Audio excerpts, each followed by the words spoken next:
Bom dia a todos, bom dia a todas, bom dia para você que nos assiste pela Pop TV em Sobradinho e Porto Alegre ou nos escuta pela Cultural FM em Santa Catarina e no Rio Grande do Sul.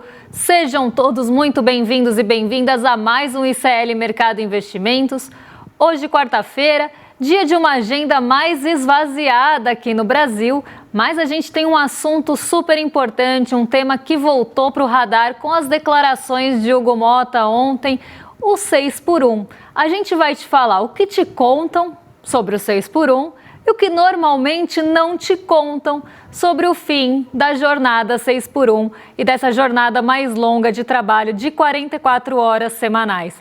Então hoje o programa provavelmente vai ser tomado por isso, mas não por esse motivo. A gente não vai falar da agenda ou do fechamento de ontem, que foi de leve ajuste, e daqui a pouquinho eu conto para vocês. Então, como a gente tem bastante coisa para mostrar, um raio-x da escala 6x1, para vocês terem inclusive argumentos quando vocês ouvirem: ah, mas vai sair do Brasil, vai aumentar o desemprego, o PIB vai cair. Será que tudo isso vai acontecer? Ou será que são choques muito parecidos com alguns que o Brasil já viveu, absorveu e continuou muito bem, obrigado? Então eu vou contar para vocês todos esses aspectos que vieram inclusive de um estudo do Instituto de Pesquisa Econômica Aplicada, o IPEA. Então já vamos passar pela agenda, porque a gente já fica por dentro do que tem hoje no radar. Hoje, inclusive, na agenda não tá, mas Galípolo fala hoje de manhã, estava falando até agora há pouquinho, amanhã a gente traz os destaques dessa fala, mas tem outros assuntos importantes hoje que ficam em foco. Então já vamos colocar aqui para vocês acompanharem, porque às 7h20 da manhã, dirigente do Banco Central Europeu, Piero Cipollone, participou de uma conferência em Frankfurt. Às 9 horas aqui no Brasil saiu o IPP, o Índice de Preços ao Produtor de dezembro. Lá nos Estados Unidos, hoje foi dia de payroll. Eu sei que toda vez que eu falo de payroll aqui, a nossa quinta série da audiência aparece. Mas hoje foi dia de relatório de empregos lá nos Estados Unidos, que trouxe o relatório de fato, a taxa de desemprego e o salário médio por hora. E aí vocês podem falar, né, quem estava mais atento aqui ao programa, mas Débora, na sexta-feira já não teve payroll, já não teve relatório de empregos nos Estados Unidos? Teve atraso, na verdade não teve. Teve atraso na divulgação e o dado ficou aí em suspenso e saiu hoje, dia 11 de fevereiro, um dado muito importante, dado que é levado em consideração, inclusive já está movimentando os mercados, já tem aí alta das treasuries nessa manhã refletindo os dados do payroll, e eles têm uma possibilidade, eles têm a capacidade, o poder de mexer tanto com os juros de forma global, como com o ambiente de bolsa, com o ambiente de renda variável. Eles mexem muito, esses dados mexem muito com o apetite pelo risco. É um dado que acaba trazendo reforço ou não de uma política monetária mais restritiva ou até trazendo, né, uma condição melhor para uma política monetária menos restritiva. Então é um dado muito levado em consideração, muito importante, e por isso ganha destaque na agenda. 12h30 a gente tem nos Estados Unidos também estoques de petróleo, gasolina, destilados e taxa de utilização das refinarias da semana até dia 6 de fevereiro. E às 2h30, velho conhecido nosso aqui, fluxo cambial semanal vai ser conhecido. Nos Estados Unidos ainda tem o relatório sobre o orçamento e perspectivas econômicas, no horizonte de 26 a 36. Aí é quase aquela coisa, né? A gente fez aquele desafio, como você estava em 2016 e como você está em 2026. Aqui é como você está em 2026 e como você deve estar em 2036. Um horizonte bem longo para expectativas econômicas. E, além disso, hoje é feriado da Fundação Nacional do Japão. Então, os mercados por lá ficaram fechados no dia de hoje. A gente podia também importar, eu acho, esse feriado. Sempre que eu falo de algum feriado que deixa o mercado fechado, eu brinco que a gente podia importar para cá mais um feriado aí para o nosso calendário, já pertinho do carnaval, emendava a semana toda. Brincadeiras à parte, vamos ver como é que fechou a nossa bolsa ontem. Ontem foi dia de ajuste, foi um dia de movimentações realmente menores, não foi um dia de um volume muito grande de negociações, mas foi um dia de realmente esses pequenos ajustes, tanto na parte da bolsa quanto do câmbio. Então vou colocar aqui na tela para vocês acompanharem os números do fechamento, enquanto eu conto para vocês o que aconteceu. Ibovespa corrige rota depois de recordes, dólar sobe e mercado adota o tom cauteloso. Ontem foi o dia da cautela. O mercado ficou sob esse sentimento de cautela. Eu acho engraçado falar que o mercado tem sentimento, mas esse sentimento predominou ontem as negociações, ficou ali num compasso de espera, eu diria, porque hoje tem payroll. Então, ninguém queria se posicionar antes dos dados saírem. Afinal, como eu falei, esses dados mexem muito com a expectativa pelos juros e isso acaba influenciando a bolsa e o apetite pelo risco. Então ontem foi aquele dia de pequenos ajustes, alguns retoques, uma afinadinha aqui, uma ali, mas de correção também, porque a nossa bolsa atingiu novos recordes, foram muitos recordes consecutivos nesse começo de ano e ontem foi um momento também de um pouco de realização. Mas como vocês estão vendo aí na tela, a bolsa caiu só 0,17. Não foi uma realização tão firme, tão forte, como até poderia ser. Foi realmente mais essa cautela predominando e alguns ajustes mesmo, algumas pequenas correções em mercados específicos. O setor financeiro, por exemplo, sustentou o Ibovespa por bastante tempo, praticamente a sessão toda, o pregão todo. O setor financeiro segurou, inclusive, a bolsa, mas no final ele não conseguiu manter o fôlego e acabou não contribuindo tanto com o movimento. É aqui que eu digo o movimento contrário. Ele estava até sustentando um movimento mais otimista, mais positivo na bolsa. Mas isso não se sustentou e no final das contas o Ibovespa termina com essa queda leve de 0,17. O dólar, por sua vez, subiu um pouco também, quase na mesma magnitude. O dólar subiu 0,16 ontem, mas continua abaixo dos R$ 5,20, que se torna ou vai se tornando cada vez mais esse patamar psicológico de cotação de dólar. Lá em Nova York o dia foi negativo, principalmente entre as bolsas de tecnologia, porque os investidores não gostaram muito daqueles anúncios de aumento de investimento no setor de inteligência artificial e na tecnologia. Foram anunciados vários investimentos, principalmente em IA, e o mercado ficou um pouco avesso a esse investimento, a esse montante. Quem acabou reagindo bem a isso foi a Nvidia, que se favoreceu do movimento. Mas de resto, as bolsas acabaram ficando mais pessimistas com a notícia, com esse investimento na inteligência artificial e investimentos em altos volumes, aí, em grandezas. Eu ia falar em grandezas grandes, mas aí ia ficar muito feio, né? Em grandezas, em montantes grandes, ponto. Vamos mudar aqui.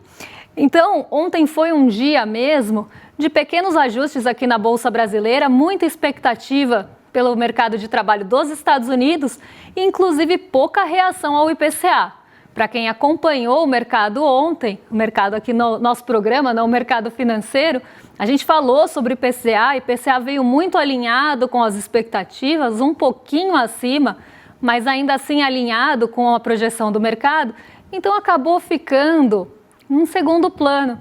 Não teve um protagonismo tão grande, a cautela realmente dominou, inclusive ficou em primeiro plano, deixando o IPCA, que é um dado importante, em segundo plano, para vocês terem ideia de como estava o sentimento ontem. Então o IPCA fica mais nessa seara dos juros, até reforçando aquele discurso de que deve começar a cair os juros em março. De certa forma, como eu falei, ontem o dia foi mais de espera e mais ali de pequenos ajustes finos. Nada muito grandioso na nossa bolsa e nem em Nova York, apesar da aversão aí a risco, a esse sentimento mais negativo em relação aos investimentos em tecnologia, o dia não foi predominantemente negativo, não foi uma queda muito brusca, nem um ajuste muito duro aqui. Então, um dia mesmo de praticamente todo mundo esperando ali no compassinho da espera.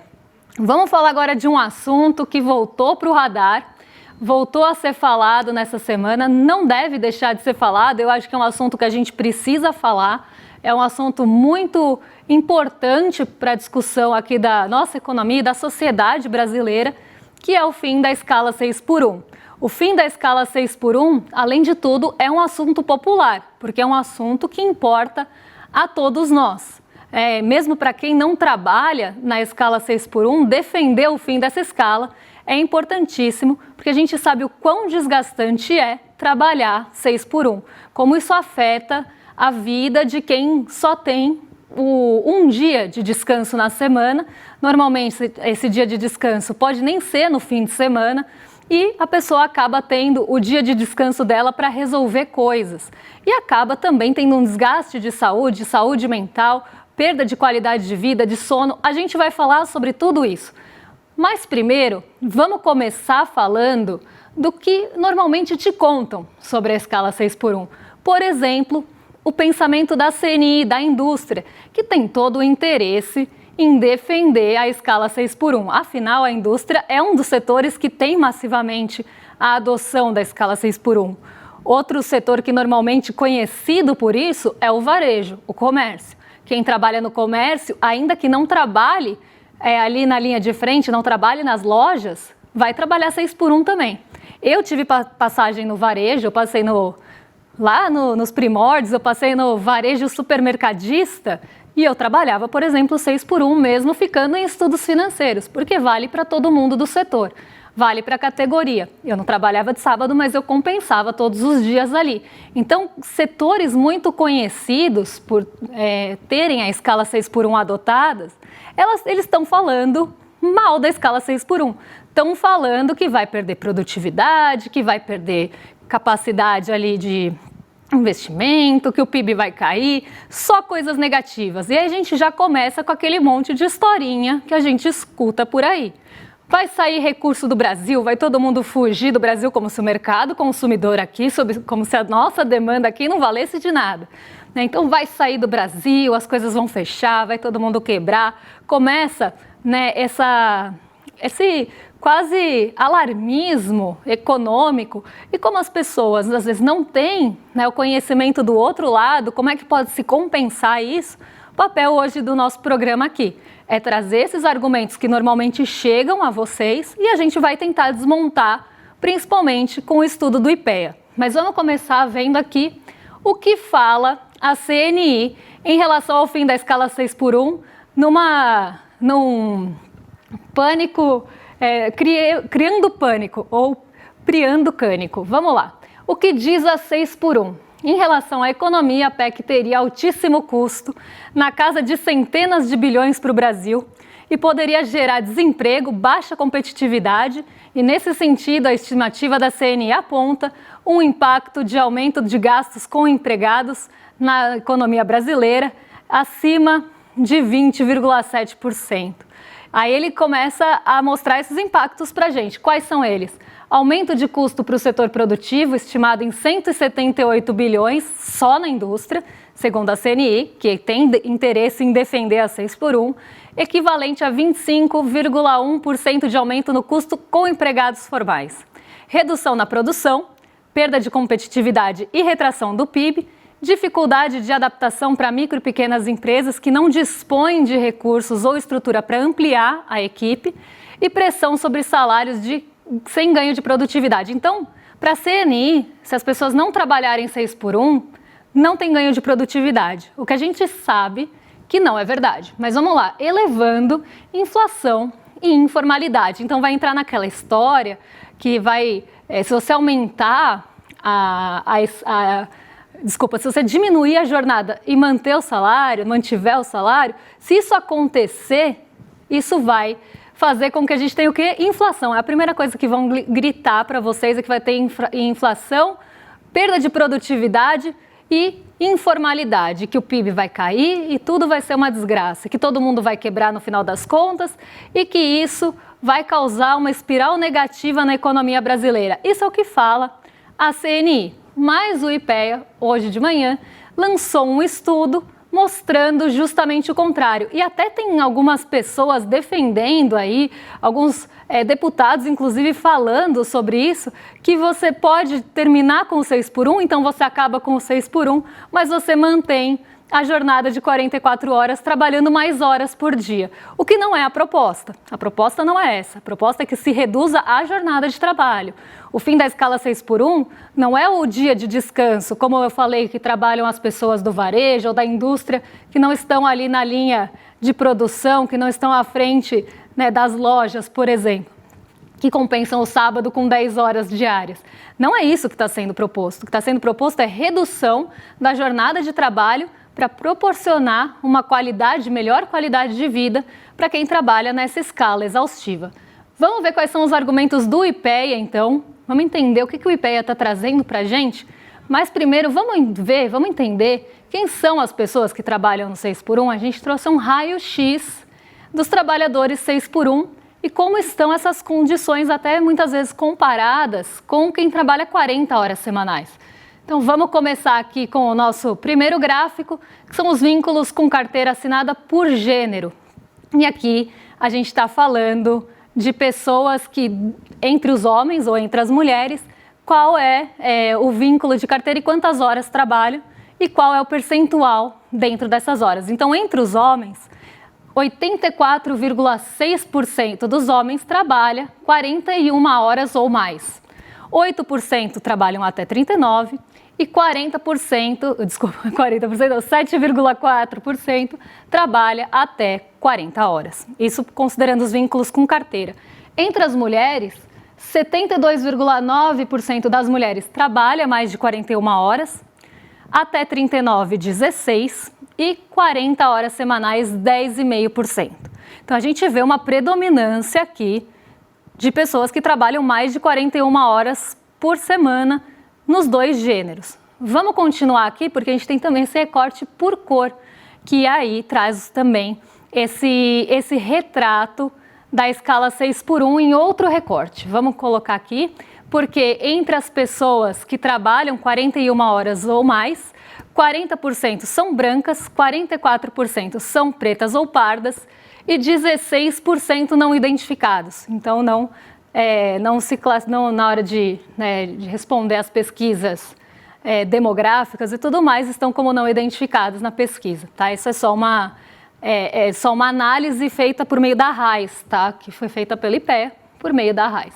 Mas não para por aí, a gente tem outros dados para trazer para vocês. Aqui é mais um raio-x para vocês entenderem como que a demografia de quem trabalha no 6x1 e quando a gente olha aqui no Brasil, é a maioria, tá? Daqui a pouco a gente vai ver esses números.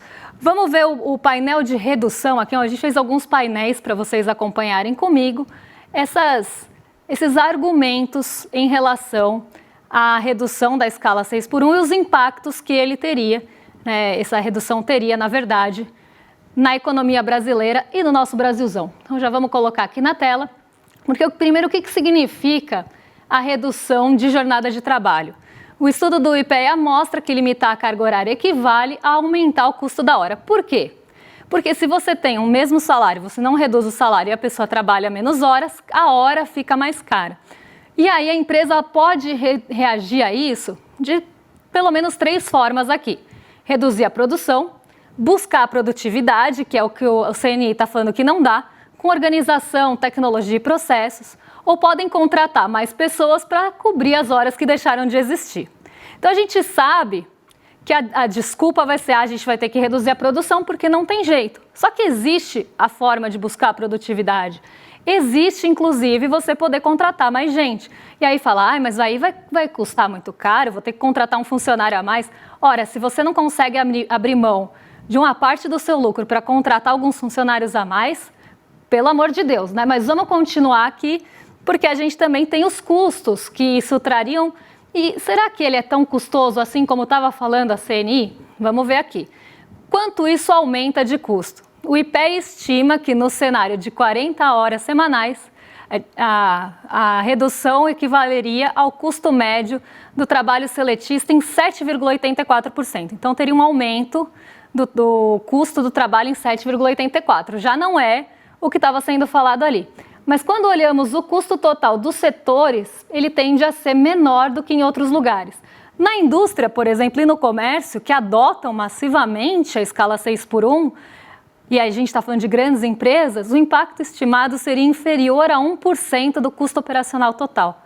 Então, aqueles custos todos muito, talvez, superestimados e até com números que chamam a atenção, porque quando você traz um número estatístico, você pode pensar em várias formas de apresentar. Se você apresenta de uma forma que põe bilhão, que põe 25%, parece que é uma grandeza maior, né? Parece que é muito grande. E aí você vai ver que é 1% do custo operacional total, já considerando alguns fatores que a gente vai falar aqui. Serviços intensivos em mão de obra, então vigilância, limpeza, que são realmente mais intensivos, não são tão automatizados, tendem a sentir um pouco mais o impacto, que seria aproximadamente 6,6% no setor de vigilância e segurança. Isso citado no estudo do IPEA. Então, ainda assim, tem um pouco mais de impacto, mas ainda assim não é uma coisa tão exorbitante quanto se fala. Mas vamos continuar aqui porque a gente tem também os rendimentos de quem trabalha no 6x1, em comparação com quem trabalha 44 horas. Com quem trabalha 40 horas, com quem trabalha 44. Então, como é que fica? É a redução de que custo, de que renda que a gente está falando? De que salário a gente está falando quando a gente fala de 6x1 para falar de tanto custo assim? Bom, a participação de vínculos com jornadas de trabalho de 40 horas por semana é de 9% no estudo do IPEA. A participação de 44 horas é de 74%. O restante fica em outras jornadas. Então aqui a gente vê que a maior parte do brasileiro trabalha sim, segundo a RAIS, segundo o IPEA, em 44 horas semanais, com remuneração 57% menor do que quem trabalha 40 horas. Então é um sistema exploratório da mão de obra e com baixa remuneração. Essas pessoas não só trabalham muito, como ganham muito menos, na média, de quem trabalha 40 horas semanais, que é 6.211. A média ali fica em torno de 2 salários mínimos. Quando a gente pega a maior parte, fica em 2 salários mínimos. Aí tem alguns salários que acabam puxando a média para cima. Então são pessoas que trabalham muito, são altamente exploradas, não têm descanso e ainda tem os menores salários. É desse custo que estão falando? É dessa mão de obra que estão falando? Que vai custar muito caro, que não tem como aumentar, diminuir a jornada com o mesmo salário? É disso que a gente está falando? É isso que a indústria está chorando para aumentar o custo em cima dessa renda? Bom, vamos continuar aqui, porque a gente ainda tem o salário mínimo, que a gente vai falar para vocês, porque no estudo do IPEA, só para vocês ficarem na mesma página aqui, já que eu que estou apresentando o estudo, ele faz uma comparação com aumentos de salário mínimo, que também é uma coisa que normalmente gera choradeira. Inclusive, uma das agendas mais conservadoras aí, principalmente da direita e da extrema-direita, é desvincular o salário mínimo, desvincular os benefícios, desvincular os rendimentos do salário mínimo, não ter mais essa vinculação de que se aumenta o salário mínimo, aumenta ali de forma real, inclusive tem Armínios Fraga, Loyolas da vida, que acabam defendendo que se congele salário mínimo, que não tenha ganho real do salário mínimo. Então isso é uma pauta que normalmente já causa choradeira. Mas, se a gente comparar com aumentos que a gente historicamente teve de salário mínimo aqui no Brasil, o impacto da redução de jornada é muito parecido com isso. E ninguém quebrou porque aumentou o salário mínimo. Então vamos ver aqui essa tabela, aqui já explicando para vocês. Eu acho que a gente tem um painelzinho só para explicar isso que eu acabei de falar, que a comparação aponta que o país já passou por aumentos no custo de trabalho vindos do salário mínimo e ninguém morreu, ninguém quebrou por causa disso. É sempre assim, vai acabar com a escravidão. Não pode, porque como é que vai ficar o ganho, como é que vai ficar o lucro, como é que vão ficar os fazendeiros se acabar com isso? Aí a gente vai ter CLT. Não pode ter CLT porque é muito engessado, porque vai quebrar o país. Agora a gente vai ter aumento do salário mínimo. Não pode porque vai, enfim. A história é sempre a mesma, mas ninguém morreu até agora, ninguém quebrou, ninguém fugiu, não teve fuga de capitais. Tá todo mundo aí muito bem, obrigado, continuando explorando a mão de obra, explorando o trabalho e lucrando em cima disso. A economia brasileira já suportou movimentos desse tipo e não existe relação direta em reduzir jornada, cai PIB e emprego. Essa é sempre a relação direta, foi o que a CNI falou, mas o estudo do IPEA mostra que não. Vamos ver aqui os outros choques que a gente teve, inclusive até um pouco maiores, comparados com a redução da jornada de trabalho. Vou colocar aqui na tela para vocês, porque reduzir a jornada para 40 horas teria aumento do custo médio do trabalho seletista em 7,8, considerando as diferenças entre os setores que a gente viu que existem. Então, na média, seria 7,8. Salário mínimo com ganho real em abril de 2001, 12. Salário mínimo com ganho real em abril de 2006, 13. 7,60 em janeiro de 12. 5,60 em janeiro de 2024. Ou seja, os choques são muito parecidos. Mas existe uma resistência muito grande porque não querem contratar mais pessoas. Não querem que aquele trabalhador tenha uma jornada menor com o mesmo salário. Querem explorar a mão de obra de forma exaustiva. É isso que está sendo defendido na escala 6x1. Mas um outro argumento que se tem é em relação à produtividade. E a gente trouxe também alguns aspectos para mostrar para vocês que nem sempre a produtividade é só o que se fala. Vamos colocar aqui, então, para o pessoal de casa acompanhar, já desmontando o outro argumento aqui, menos horas não significa menos entrega. Por quê? A nota do IPEA destaca que tratar a redução da jornada de trabalho como queda automática do PIB, que é o que eles falaram, que eu mostrei ali, é uma leitura mecânica, como se estivesse reduzindo horas totais, você já cai a produção automaticamente. Isso nem é consenso na discussão econômica. Do ponto de vista das empresas, a reação ao aumento do custo não precisa ser cortar a produção. Lembra que eu falei que tinham pelo menos três formas principais da gente encarar essa redução? E lá no CNI estavam falando, vai reduzir a produção. Nem sempre esse é o caminho. Pode ser investir, por exemplo, em produtividade, contratar para recompor as horas, ter uma melhor organização. E existe uma coisa que se chama restrição benéfica, quando a mudança pressiona a inovação. Então, em vez de você ir para o colapso, em vez de tudo vai quebrar esse pânico do Chapolin, a gente não vai criar o pânico, ou não vai criar o cânico. A gente vai o quê? Ter modernização e inovação que veio justamente dessa nova pressão. Porque no final, o que o setor privado quer, o que as empresas querem, é lucro. Então, para manter o lucro, se diminuir a jornada, eles vão investir em tecnologia, vão investir em inovação para manter esse lucro. A nota também lista a estratégia possível de redução de horas totais com investimento em produtividade ou inovação, em vez de só diminuir a produção. E aí isso vem também por essa pressão. E só para fechar, porque o programa já está acabando, a gente tem o para além do PIB, porque muito se fala em PIB, o crescimento, mas como diria a Maria da Conceição Tavares, né, sobre o PIB, a gente não come PIB. Então, se fala muito do PIB, mas se esquece da qualidade de vida do trabalhador. Então, eu vou passar por esse ponto rapidinho. Olha aí, a nossa produção achou o 13º, é outra coisa, que falavam que ia quebrar o país. Salário mínimo, 13º, CLT, considerado desastroso para o país, 13º salário no mês, que nada mais é do que uma recomposição de horas trabalhadas e, além de tudo, movimenta a economia. Então, as pessoas gastam o 13º, isso é multiplicador, isso gira a economia. Vamos passar para o além do PIB, então, só para fechar aqui o programa e eu entregar para o César Calejon.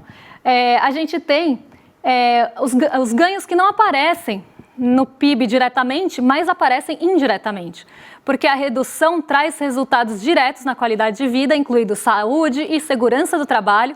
A redução da jornada melhora o sono e o estresse e a percepção melhor de qualidade de vida. Isso, no final, se traduz em produtividade também.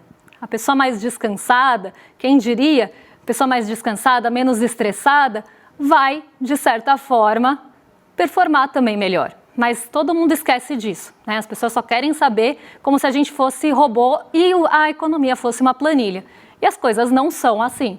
E qualquer discussão sobre o PIB precisa ser sopesada com qualquer qualidade de vida, tempo para tarefas e cuidado e impactos na saúde da população.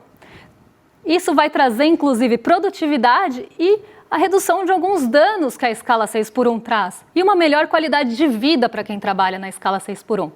Então, a gente tem uma série de argumentos para desmontar essas coisas que são impostas para a gente como se fossem ali só reproduzidas e não pensadas. E o IPEA fez um excelente trabalho trazendo esse contraponto, trazendo o outro lado e mostrando que sim, é possível reduzir a jornada de trabalho, acabar com a escala 6x1, sem acabar com a economia, sem o desastre lá que o Globo estava pintando do 13º salário. É uma história velha e que a gente sempre tem que enfrentar. Vou jogar para o nosso vizinho de cima, César Calejon já está com o Guga Noblar para receber vocês e eu volto amanhã para falar do que mexe com o nosso bolso, com a nossa bolsa e com as nossas vidas. Um beijão e até lá!